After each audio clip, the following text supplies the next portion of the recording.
Hello guys, and welcome back to our YouTube channel.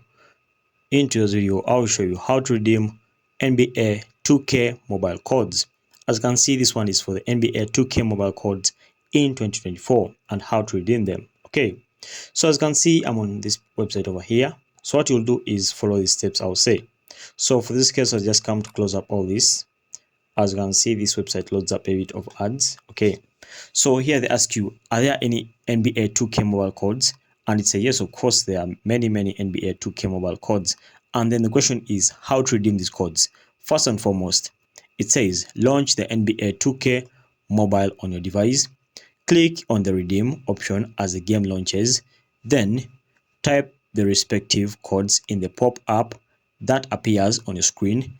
Then the reward are redeemed automatically when you enter the non-expired code in the pop-up window. Okay, so this is how the pop-up window will look like this. Okay, and then they'll ask you to enter your code as it's illustrated over here. So say for example the code is third mirror. As you can see, if you enter it and it's success or it's correct, and then you have the code and you have redeemed them instantly. Okay, so that's it guys. Make sure to like and subscribe to our YouTube channel. Until next time, we shall meet once again.